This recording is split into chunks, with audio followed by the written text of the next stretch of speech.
那我們現在訪問是這個現場啊，增加了一個來賓，立達國際徵信執行長謝志博，謝執行長。那李乾龍哦，第一時間問他太太：“你要抓小三嗎？”哦，是不是啊？因為就一定懷疑嘛，對不對？先生如果被謀殺，一定懷疑太太；太太被謀殺，一定懷疑先生。第一個先懷疑。哦，如果有財產的、有遺囑啊，更是這樣。所以呢，誰來監聽我呢？誰來跟監我呢？是你嗎？問他太太啊。那我講過，李先生太太我見過，長得蠻好看的哈，而且氣質也很好啊。那另外呢，李乾隆坐車不報案，新北市警察局說今天早上副局長要拜會他詳談。你不來救我，三不救我，我去救你，我去問你為什麼不報案，情況怎麼樣？哦，那的確上午也去了啊。那另外還問哦，說呢，這個他的坐車住處是不是需要安檢，還有後續人身安全的維護，到底李乾龍需不需要？有沒有人威脅他？到底對他的人身提出這個威脅啊？那另外呢，這個民進黨說，韓國以前也說選舉的時候有，最終結果呢後來也沒有啊，你趕快去報案了，不報案呢？等等等等啊！而且說這個你污蔑賴總統啊，應該公開道歉。他並沒有說賴總統去下令做，而是說賴總統應該制止這樣的事情，而沒有制止。這種東西，因為這個科技越來越發達嘛，我記得幾年以前他們就告訴我，調查局有幾部車，Mitsubishi的牌子是Mitsubishi，那個車子裡面呢，所以你在家裡談話，或者你在車裡談話，它光靠你那個玻璃上的反射，它這個車就可以監到。你不要以為你在家裡啊，門關起來啊，然後這個談得很隱秘，大家不知道。都可以監聽得到，那是很多他很多年以前就這樣子哈，那現在一定更進步了哈。那我再請教一下執行長哈，這個郝柏村那個時候我知道當行政院長的時候是定期他的辦公室是要掃的，那反監聽掃容不容易掃？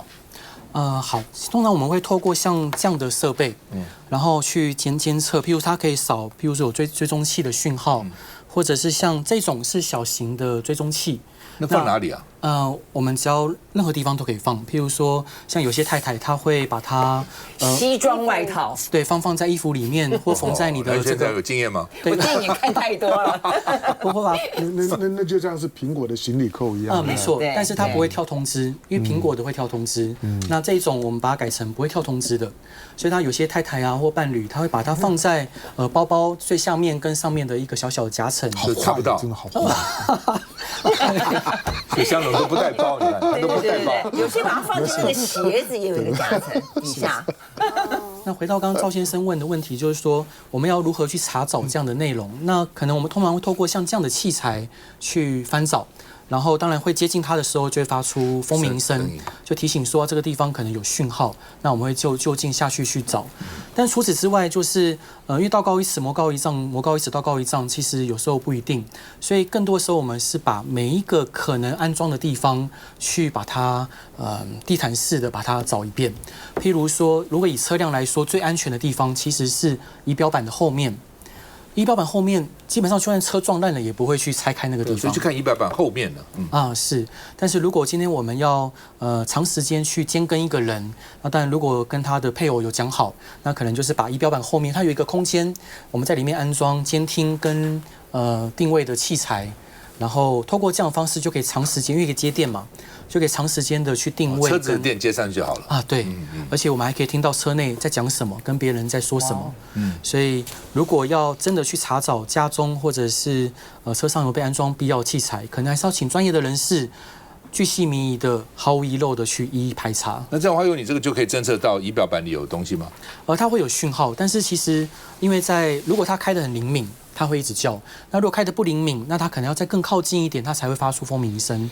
所以，如果像儀表板中間那個地方，只能通過可能還是要把它拆開來去一一的檢查。以前電話是可以就監聽到都知道嘛，後來變成手機了。開始是中華電信可以去裝，因為國家的嘛。那後來現在有民營的出來了。開始他們是拒絕了，但是我不知道後來拒絕的成，拒絕不成，政府力量還是很大的嘛。那現在很多人都用社群媒體嘛，Line 啊，什麼 WhatsApp 啦等等，對，那個會不會被監聽？是。其實我剛入行的時候，那時候我們就常常會去這個電信箱裡面去安裝監聽的器材，然後其實那個因為以前用市話嘛，都聽得到，然後會有個錄音機一直轉。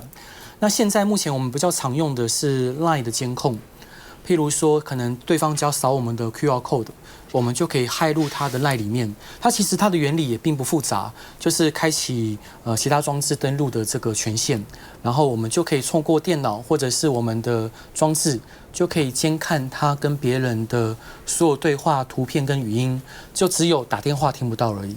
打電話聽不到，打電話聽不到，因為它沒有辦法同步在別的裝置接聽。反而傳資料看得到，就是对資料啊、圖片啊、文字啊都是看得到的。但是檢察官常常說，從 LINE 就查犯罪證據，他怎麼查？是只看圖片嗎？打電話聽不到嗎？通常檢察官說的就是用 LINE 看犯罪證據或者是相關資料，更多的是數位還原。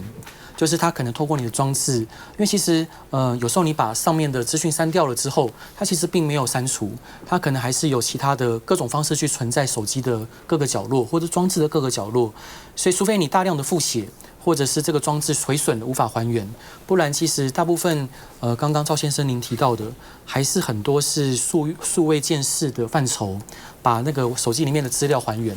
所以基本上還是資料，不是電話，不是通話了，是不是？其實還有另外一個點，就是根據我的理解，這個LINE 的伺服器它會保存這個資訊至少7天。就算你刪掉了，如果說今天有關單位請這個LINE 的母公司去保存這個記錄，那符合某些條件，應該是有機會拿到的。我的了解是這樣，原來 LINE 也是反對，因為 LINE 是韓國人的東西，在日本嘛。是。但是因為 LINE 想要在台灣發展 LINE Pay，你要發展 LINE Pay 就要政府機構核准啊。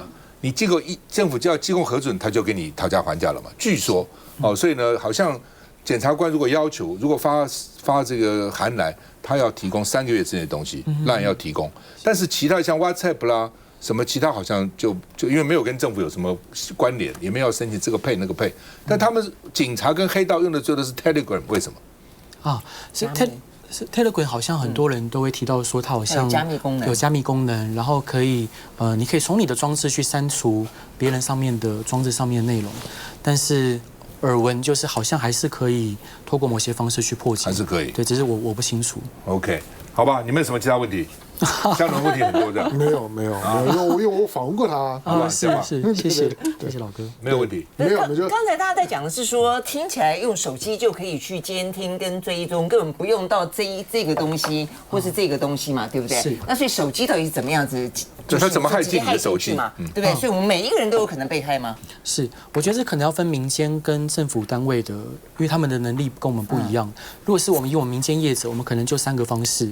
第一個可能就是像剛剛提到的，我們他如果掃了我們的 QR code， 我們可能假裝做問卷，然後我們要先來換獎品，那他掃 QR code， 他掃你的 QR code 東西你就有了，對，我們就有了他的 LINE 的權限，這是一種。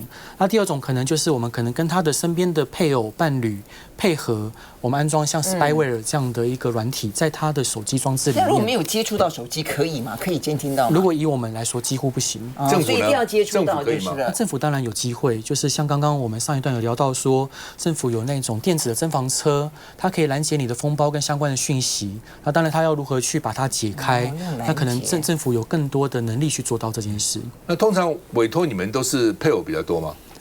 對，就可能因為台灣大家想到徵信社，還是想到感情的事情，所以委託我們還是以配偶為大宗。政府可能不需要委託他們，政府自己有辦法，政府自己幹。所以李乾龍這個案子看起來，國家機器不可能用這麼粗糙的方式去監控它吧？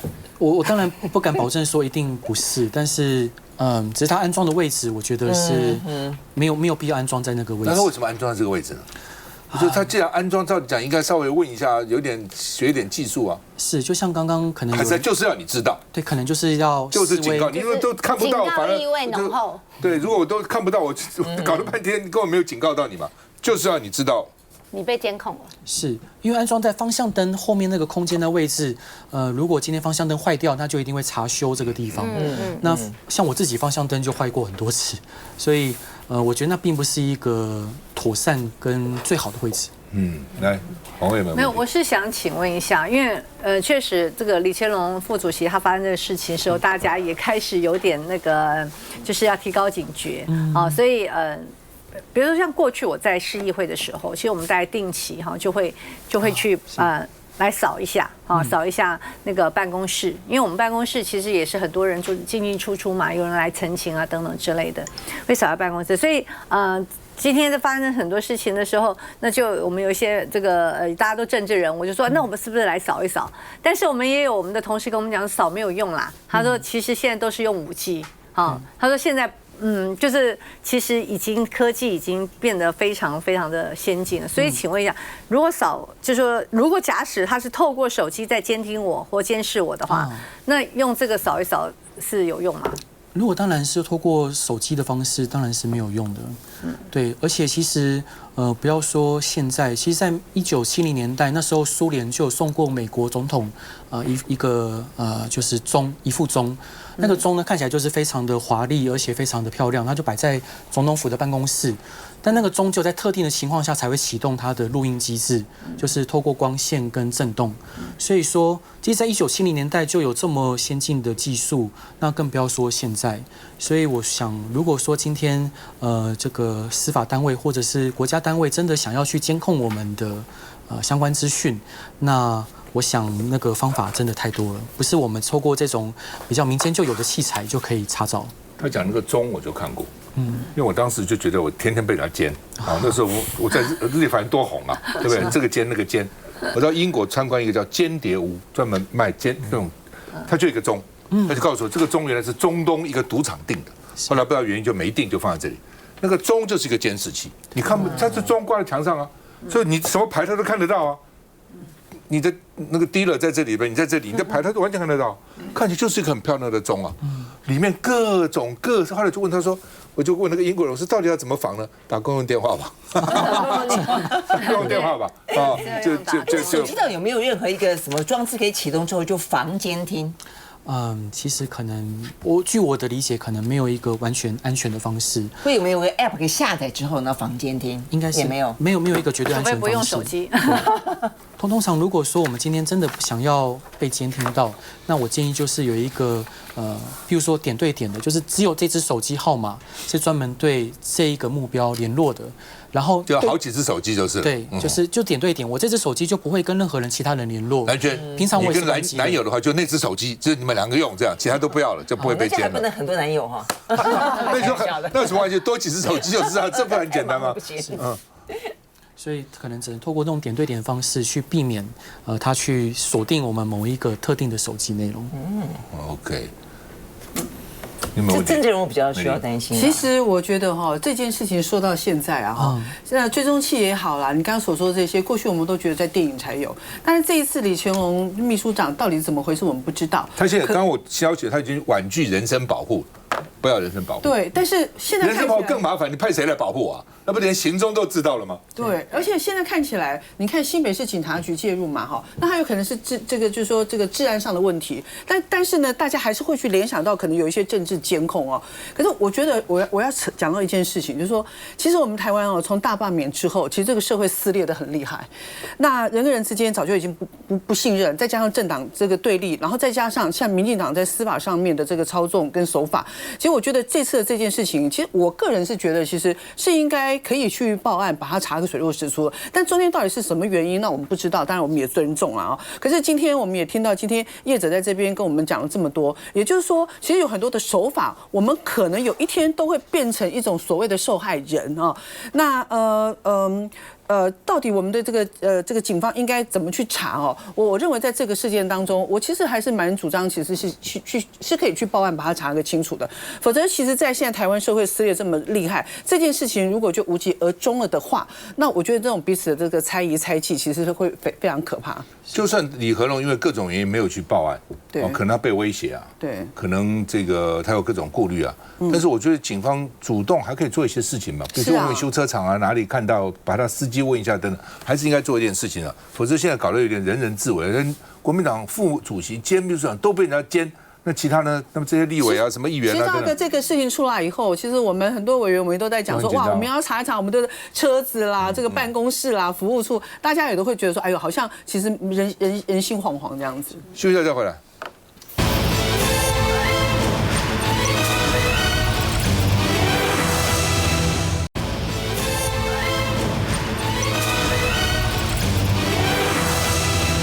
好，李正秀，民眾黨的前立委了哈，上節目去罵民眾黨，哦，而且哭哦，而且喊不要為難柯文哲，柯文哲的處境比我更艱難哦，因為呢，他說黃國昌嫉妒我的聲量比較高，民眾黨哪個立委像我這樣？是他講的沒錯，民主黨這個2年一換的，就是不通的啦。哦，柯文哲自己發明出這不知道什麼爛招了啊！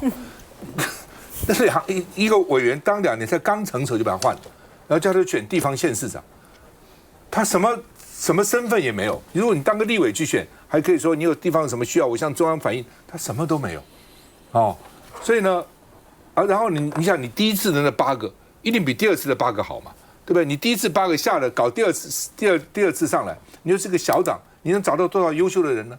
所以第2次到現在為止，真的我只記得一個人的名字，就叫李珍秀，其他我一個都不認識。哦，那個書記長有時候講話，我大概還知道一點，其他都不認識。哦，所以呢，他說沒有一個立委像他這樣，但是他之所以有知名度，也不是因為他問政好，他是因為陸配到立法院質詢的時候呢，每次部長啊、院長啊不理他，稱他為女士，根本不回答他，因為這樣有名的。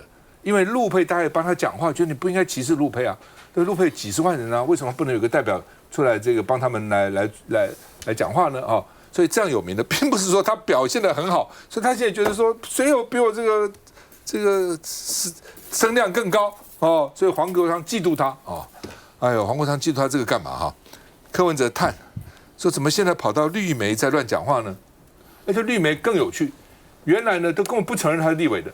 現在呢，哎呦，秀，而且呢還是民眾黨立委，打出來都民眾黨立委，以前根本不承認他是立委，就不幹立委的反而承認他是立委，你不覺得很好笑嗎？哦，這民進黨實在是真的也不必這樣子了哈。那另外呢，這個李珍秀，他罵民眾黨，罵陳志涵是奴才，柯文哲就說講別人壞話不會讓自己變好了，你罵陳志涵幹什麼啊？那另外呢，柯文哲說他挺陸配的參政權，這個立場是不變的。那李珍秀是個人行為，要社會公平，他當然是個人行為。那你當時怎麼選他的？你政黨為你的不分區負責啊！你選出這樣的不分區代表政党哦。如果說這個表現不好，你這個政黨也必須要負責的。那另外呢，聯合報是說，他既然有爭議，民進黨為什麼不公布一刀斃命的證據？因為你現在說他跟你要錢，那黃國昌只說你敢發誓說你沒有要錢嗎？有沒有錄音？公布出來嘛？到底什麼是他的證據？出來一刀斃命，而不現在各說各話。你說我有，我說我沒有。看一下，主席李珍秀開始上節目炮轟黃國昌和黨團主任陳志涵，害他丟了立委，而柯文哲是被蒙蔽了雙眼。你也不要去總會去講那個什麼陳志涵奴才啊，這我就覺得陳志涵啊是一個很認真的人啊，然後。周一修也是，那徐武也是一個對人家很客氣嘛。對了，講別人壞話不會讓自己變好嘛。公開力挺陳志涵，但李珍秀始終護着柯文哲，不捨得柯文哲被牽扯進來。一開始大家也是都很幫忙他嘛，對不對？啊，你自己都把自己搞成這個樣子，後來中評會是7-0了，就是全票通過把他開除。這個急着想要去矯正你自己也沒有準備好，就越講越錯，那後來就沒辦法收拾了。柯文哲態度很明確，但李珍秀的絕地大反攻看來還沒完結。來，美玲怎麼看？在前一陣子的時候，我們看到這個新聞版面啊，網絡熱搜啦，甚至於那個什麼網絡溫度計啊，哈，大概聲量第一名都是李珍秀，哈。但是當時哦，其實那時候他到立法院來的時候，其實在我們國民黨的立場，其實我們當時也是其實蠻聲援他，因為他也是經過合法宣誓成為立委。可是，在那個時候，不管是民進黨的這個委員啦，或者是這些網軍啦，或者是這些媒體啦、官員啦，其實大家把他看得真的是一文不值，簡直就是在立法院糟蹋他。不要說喊她李珍秀女士啦，其實備詢的時候，你看好那個部長的那個臭臉啊，然後對他的不尊重等等。那在這個政論節目上面呢，哈，大家都把他形容像好像他是來臥底的、來賣台的啊。然後呢，形容他都說他是中共同路人。我覺得那個氛圍哦，當時的那個場景都還歷歷在目。怎麼現在突然間打開電視，其實真的會嚇一跳？怎麼？李珍秀委員他會出現在綠營的節目上面，而綠營的這些過去炮火很猛，都要罵他是中共同路人來賣台的這些人，突然間不是李委員就是珍秀姐都替他在抱不平了哦。我覺得這個真的是很不勝唏噓了哦。那你看現在這些電視台給他這些麥克風，讓他去大聲的講話，是要支持陸配參政了嗎？是要力挺李珍秀嗎？是認為說過去這些黃思芳也好啦，或者是這個行政院院長黨也好，不接受他的備詢，是替他委屈了嗎？不是嘛？其實這大家看得很清楚，這就是一種借刀殺人哦。那他就是希望利用李貞秀現在他覺得他有情緒的時候，把這些情緒全部拿來去攻擊這個柯文哲、攻擊黃國昌。我覺得這大家都看得非常的清楚了哦。所以在綠營的現在這樣子操作的跟利用之下，我覺得如果今天這個李貞秀委員前委員，那他如果還要用這樣的方式，我真的覺得看了其實蠻可惜的，因為這種是一種玉石俱焚，有沒有傷到民眾黨？當然有傷到，可是我覺得其實也有傷到他自己，也有傷到過去有一些人站在他的立場替他捍衛權益的時候的這些人，包括其實我知道，其實李貞秀委員其實在台灣很多年了嘛，他有很多陸配的好姐妹們，那這些姐妹們其實也都是希望他這段時間能夠靜下來哦，真的不要去被綠營利用了。畢竟啊，在過去撻伐他、質疑他的國籍，甚至於抹黑抹紅他的人，正是民進黨。文娟。是啊，我覺得剛才這個美麗講得非常好啊，就是說到目前為止的話呢，就這個參政權來說，我覺得是沒有問題的。就是說她33年啊，這個嫁到了台灣，然後呢取得了身份已經27年了，還生了5個小孩了。你說今天呢，我們台灣沒有辦法去保障一個陸配的基本上面的權利，以及參政的權利，以及他成為立法委員的權利嗎？這個代表這些陸配的一些爭取權益嗎？我都覺得這部分事實上是應該要去支持的。但是到現在為止的話，就像我們上次聊到，他從一開始高虹安那個事情就已經發現說，他其實整個的有點大暴走了。那我覺得大暴走反映出來的事實上，當然第一個，我認為他自己本身的性格顯然的是有一個非常大的問題的。但是另外一個就是說，民眾黨的選材又有一個非常大的問題嘛。就是我覺得某個程度來說，當初其實顯然的柯文哲他是很刻意的希望他的不分区名单裡面有陸配。所以不只是這個李貞秀啊，在他之前還有徐春英嘛所以呢，其實當柯文哲如果他真的認為替陸配爭取政治上的權利是民眾黨應該要做的事情，他可能在選材的過程當中就應該要更謹慎。那我覺得顯然到目前為止，他並沒有做到這一點，也因此讓目前看起來李貞秀就真的有點是，像是你說鬧了一個什麼樣的笑話嗎？但重點是他拿着刀，確實對民進黨人如獲至寶啊。這個人哇，這個殺傷力超級強的，今天上這個節目，明天上那個節目，然後的話呢，這個炮火四射啊，連這個柯文哲，雖然他罵的是黃國昌，罵的是陳志涵，但他傷的是柯文哲啊。他傷的是柯文哲，傷的是整個民眾黨嘛。他說他要保護柯文哲，但為他傷的是柯文哲，就他知道你傷了一個當初提名你的人嘛所以呢，而且他在過去的，至少他會問說，當時柯文哲怎麼挑到你啊？對，就是柯文哲責任。我覺得這是柯文哲的責任。那但是另外就是說，當柯文哲當初毫無懸念的捍衛你的參政權的時候，好歹李貞秀應該顧念這一點。就當初他如此捍衛你，現在你覺得有任何的不公平，那問題是你也要去想到大局。不過當然很顯然的啦，我覺得目前他會這樣的表現，就代表他認為他對他來說這個不叫大局，或者他認為他有個更大的大局，那就是陸配的這個權益。我後來看了一下。就是說，似乎中間會搞得那麼擰。有一件事情似乎是當初柯文哲有說，讓他做到8月因為他對他的姐妹們陸配姐妹有這樣的一個說法，就我要去立法院裡面替你們爭取權益，然後呢，他至少做到我不知道為什麼是8月就做到8月為止。但是呢，柯文哲這樣講，但黃國昌他們並沒有這樣子照辦。所以呢，對於這個李貞秀來說，他就認為說，那你讓我回去對我的陸配姐妹們沒有面子就我根本就白走這一趟。但不論如何啦，我覺得這件事情就是民眾黨自己的家務事，他們沒有能力把這件事情給大事化小，小事化。我覺得這個真的是應該，反而是要大事化小。我覺得你應該去化解，會能夠去疏通，能夠有一個更合理的一個處理的方式。但是沒有搞成有點像是家醜外揚。我覺得這件事情對民眾黨來說，其實真的，你說李貞秀他真的回去了。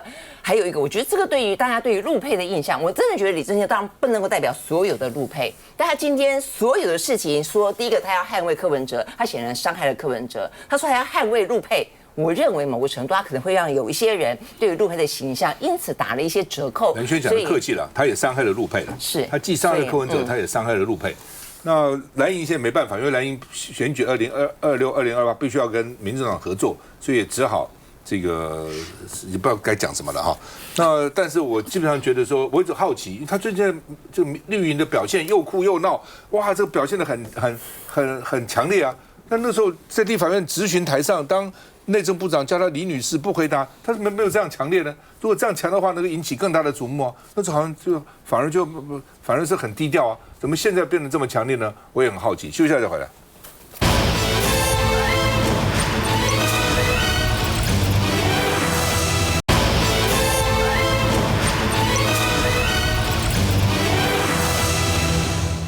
好，前財政部長嚴慶章的女兒顏慧欣哦，學歷也很高，長得也蠻漂亮，你看哈，然後呢也很聰明啊，然後工作很努力，但是怎麼就生病？但是生病之前寫了一個信，就是說她好像有被霸凌，而且當時也講 CPTPP 哦，一直強調政府都不太努力，這點我最氣哦，因為那個時候我是代表去辯論的哦，他們民進黨就說，哎呀，你不讓美豬美牛進來，我們就進不了 CPTPP。那現在讓美豬美牛進來了，你進了 CPTPP 嗎？沒有嘛，你騙人嘛！哦，好吧，不管。那這個顏慧欣上就講說 ，CPTPP 應該加強努力很重要啊。結果呢，好像上面對他不是很滿意。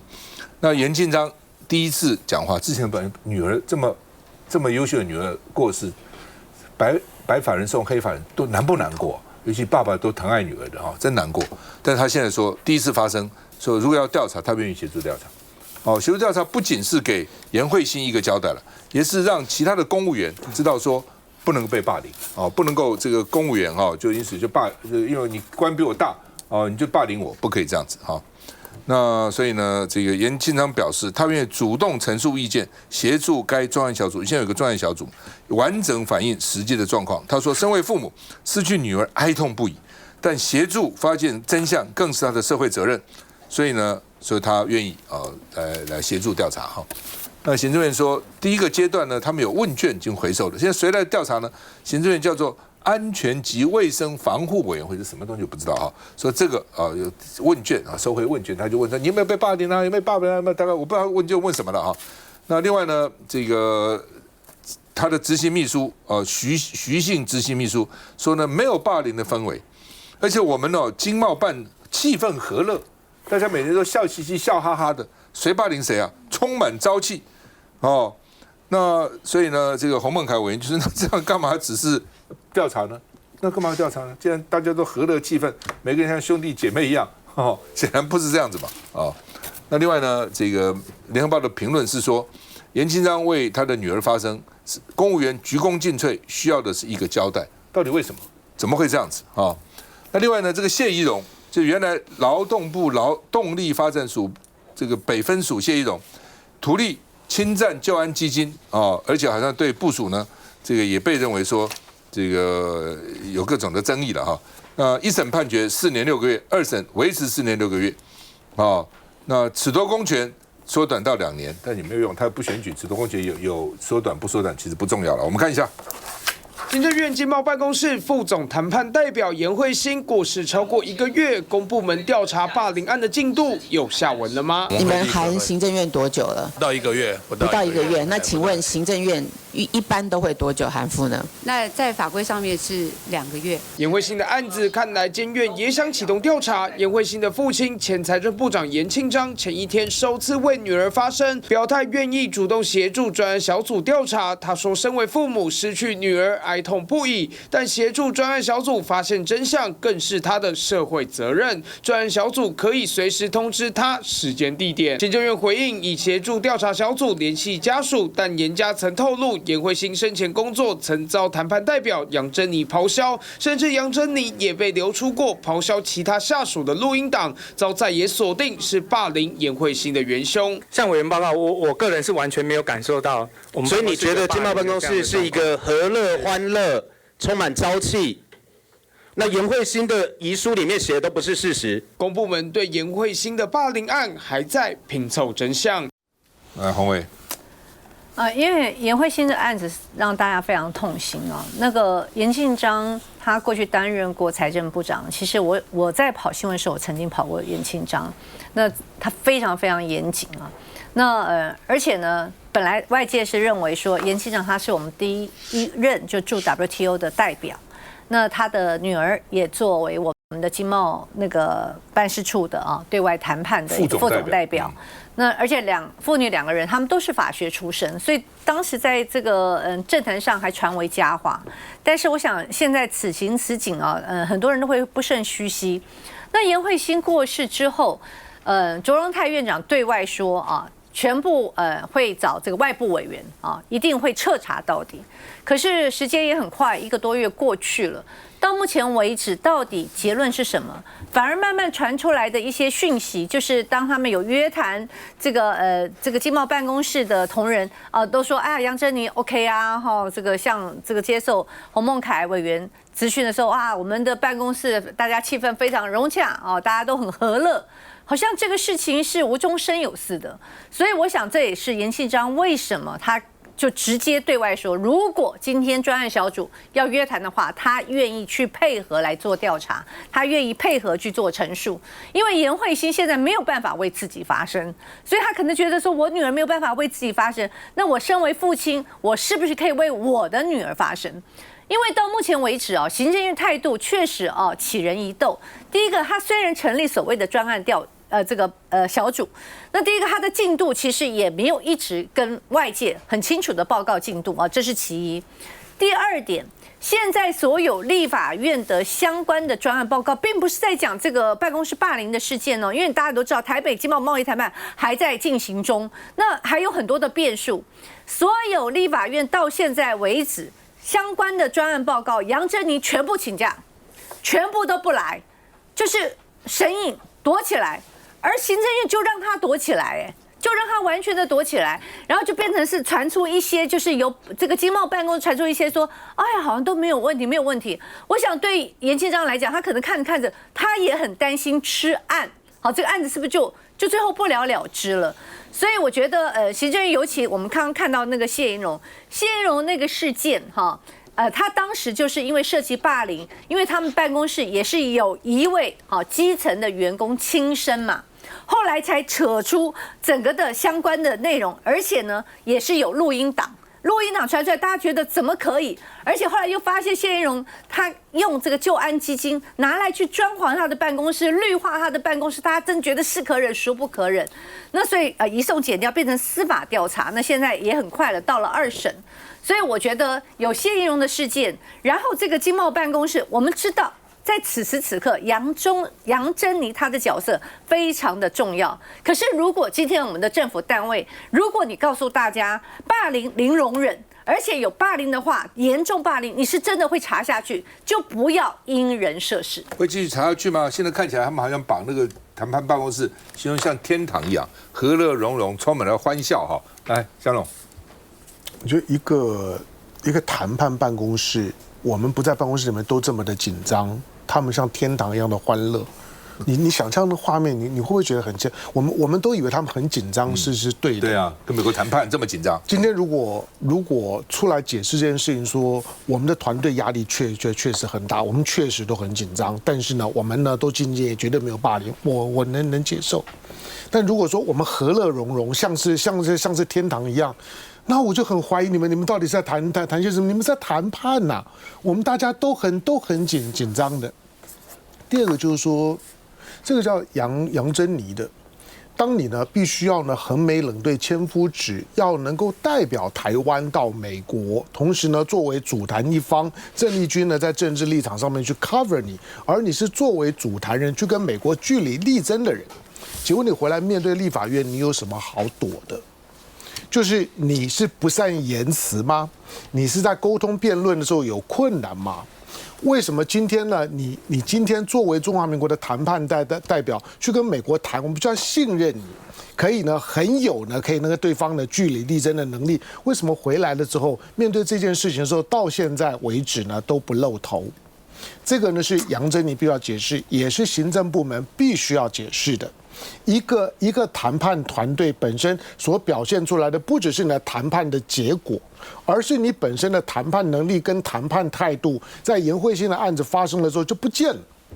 它完全不像是一個能夠據理力爭，我可以把國家的利益交給你去捍衛的人。請問這樣子的團隊，這樣的一個主談人，我們可以把我們的國家利益呢交給他，而且從頭到尾遮遮掩掩，一直呢都是用黑箱的方式呢在處理。現在呢，連這樣子一個霸凌案，導致團隊的核心成員的死亡了，他呢死前呢都已經留信了，但是呢，我們仍然是黑箱，就黑到底嗎？談判是黑箱的，霸凌案到現在為止是黑箱的，而這樣的一個黑箱，現在我們的行政團隊竟然也能夠容許，也能夠做事，道理在哪裡？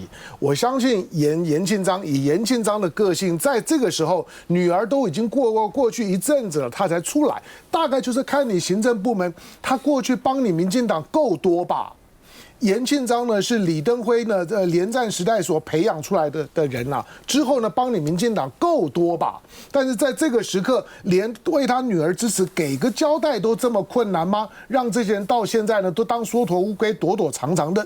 另外我們剛剛講到李珍秀的部分呢，我簡單講，就是對於台灣民眾黨來講。台灣民眾黨也有這責任，李珍秀當然也有責任，因為李珍秀能夠成為不分區立委，它是一個標準的身份政治。今天呢，把你放在不分區立委的名單裡面，不是因為你對政治很在行，而是因為你的身份。你就是因為陸配，所以今天呢，台灣民眾黨才會因為你的陸配身份把你擺進去。任何的身份政治，如果你今天是因為身份政治而能夠側身廟堂之上的，在基本的訓練上面，你必須要知道，你的第一個條件就是你要受得了委屈。身份政治呢，經常會帶給你的，就是說呢，百般無奈的、百口莫辯的委屈。那個委屈來的時候呢，有的時候呢，可能是排山倒海，因為它經常呢會讓整個社會呢在瞬間出現一種這個人被錯配。就是呢，雖然因為他的身份而當了不分區立委，但是他可能不適合這種的錯配，是在身份政治裡面呢最普遍的，跟呢我們在座的立委呢，就是區域立委選出來的那個呢是非常不一樣的。所以呢，李珍秀的這個情況，他固然看起来是一時是民進黨甚至是民眾黨的茶壺的風暴，但是他反映了台灣的在整個政黨政治處理的時候，經常呢對身份政治呢採取一種比較苟且的、比較寬容的、比較隨性的對待的方式，但是就會出現用後即丟。我覺得這個嚴慶章也是是可忍孰不可忍哦，否則不會這樣出來說願意配合，之前都沒講話。那第二個就是說，楊珍你作為這個首席談判代表，照理講應該是哇，這個澤村口澤之間啊，在國際上衝鋒陷陣，立法院都不去，那立法院都不敢來，怎麼相信你跟碰到美國那些很兇悍的這個談判代表的時候，你能夠表現好呢？休息再回來。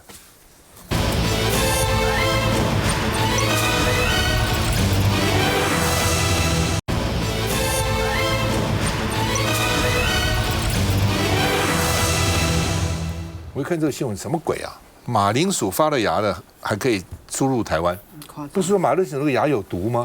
真的哦，比如說蒜，有很多蒜也有發芽，但是他們說蒜發芽沒關係，把那個芽弄掉就算了。番薯也可以，但就馬鈴薯不可以，馬鈴薯不行。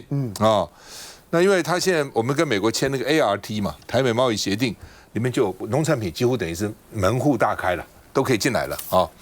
那另外呢，所以立委就生氣了，就是你怎麼發芽的馬鈴薯，而且呢，也許你吃馬鈴薯，你不吃馬鈴薯，但你的小孩一定會吃馬鈴薯。薯條那個薯條他還愛吃啊，薯條我也蠻愛的，只要沾一點番茄醬，其實蠻好吃的啊。那這是不是食安漏洞？民眾的身體會不會受到損傷？怎麼可以進口？哦，然後呢，衛福部長說這要斷章取義，哦，說呢這個。沒有這個事情啊，腐爛的馬鈴薯啊、蛋啊、馬鈴薯啊等等，沒有說可以進來啊。然後呢說，就你進來一大批馬鈴薯，因為那時候一定很多嘛，一個貨櫃一個貨櫃，中間如果有一些發芽了，把這發芽的剔掉以後呢，那其他可以進來。以前是不行，你只要發生有發芽的就不能進來了，因為它會傳染給別的，而且它可能有些這個細菌啊，或有些別的東西了哈。那實際上說，國內的處理方式一致哦。那這個就算是國內的馬鈴薯，也可能呢發芽的把它剔除就算了。那這你進口就跟國內比呢？而且你進國內就是這種產地到市場很快嘛，馬鈴薯一定不能空運，一定海運，他們混在一起，不要混了幾個月才到台灣來啊！一個船運要不要1個月？在海上這個漂洋過海。那所以呢，這個毒物醫師長庚的這個顏宗海，他就說呢，少數發芽的龍葵鹼，就發芽的馬鈴薯會有龍葵鹼，就可能污染整批馬鈴薯。你不能說這個貨櫃這一批裡面只有幾個把它弄掉就算了，不可以的哦。另外呢，而且很多人說發芽的沒關係，把它皮削了就可以，皮削了還是有毒。我說高溫煮吧，高溫煮油炸吧，也沒有辦法除去這個龍葵鹼，很厲害的啊。所以呢，這個媒體就說，為了關稅，棄守食安，行政院是本末倒置。而且你關稅真的爭取到什麼好福利呢？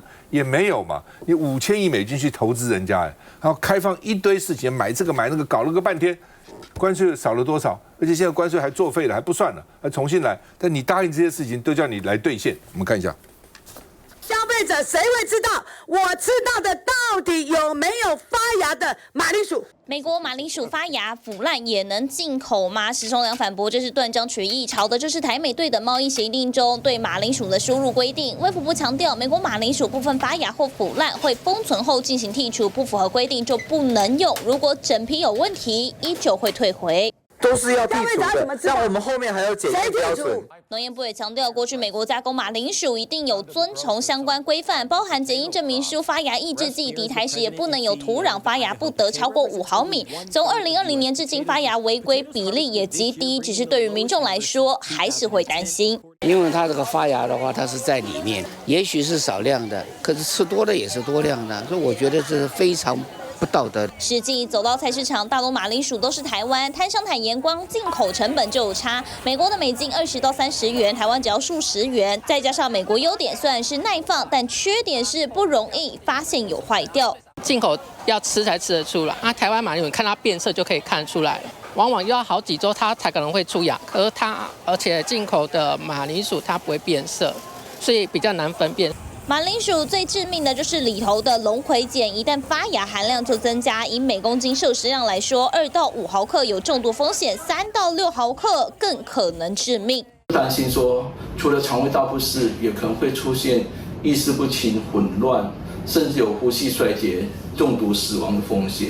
尤其孩童對龍葵鹼的耐受度又更低，畢竟發芽馬鈴薯所含的龍葵鹼可能會污染到同批。整批退運雖然相對有保障，但要開放也不是不行，要加強檢驗，確保龍葵鹼不會超過200 ppm。但重點還是要看政府怎麼把關，才能讓民眾放心。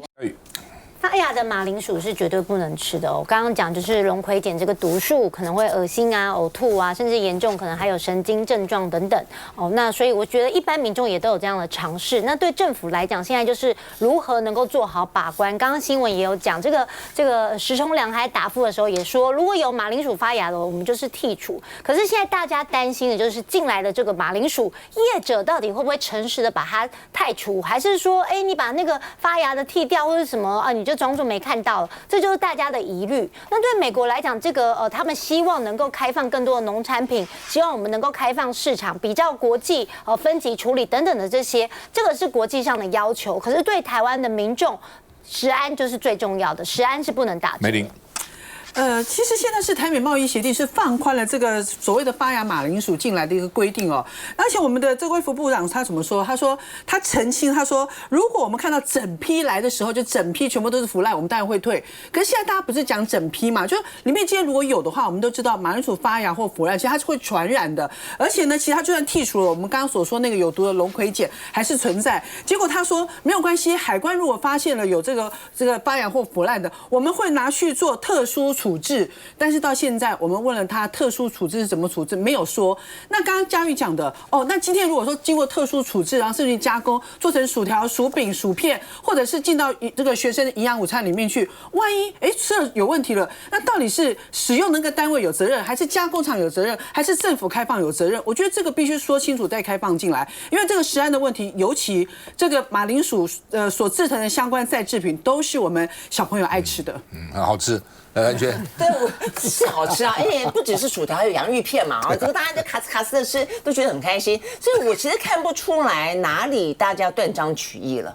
就是說石頭想說這個大家斷章取義，因為這個東西不是前提，我也聽不懂這什麼意思。就是說今天沒有說我們要特意的開放腐爛的或者是說發芽的馬鈴薯進來，大概是這個意思。但我們沒有說你故意開放，而是說美國現在說要我們開放，如果腐爛了，如果發芽了也可以進來，只是我們要負責幫忙去做處置。那何必呢？為什麼呢？就是我們跟美國台灣，我們這麼的沒有籌碼嗎？你就不能跟他說我不要發芽的，我不要腐爛的嗎？那一定要進來才可以處理嗎？後來還講到說是不是要放一些什麼抑制劑？那現在又擔心你放太多抑制劑，那抑制劑本身有沒有安全性的問題呢？那更何況說好，就算抑制劑它沒有太多的殘留量，沒有安全的問題，但是如果你處理的不夠清除清潔的話，它一樣的會傳染嘛。所以傳染之後一樣會有問題嘛。所以我的意思說，其實這樣的一個事情是屬於大家普遍的一个會去吃的一個加工品，你需要那麼的跟大家的性命跟健康拿去跟他賭嗎？尤其是青少年愛吃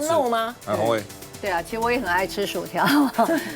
那所以我覺得就是說，我們在討論的，就是我們今天為了對美關稅，好像大家一直談哦，而且把這吹噓，我們談得好。可是當我們這些黑箱一一的這個公諸於世，後來發現我們談到哪裡好，我們現在犧牲很多啊，包含這個萊克多巴胺，我們的標準把它下降了哈，所以這個更多的這個美萊豬跟萊牛，甚至牛的內臟啊也可以進口。那現在。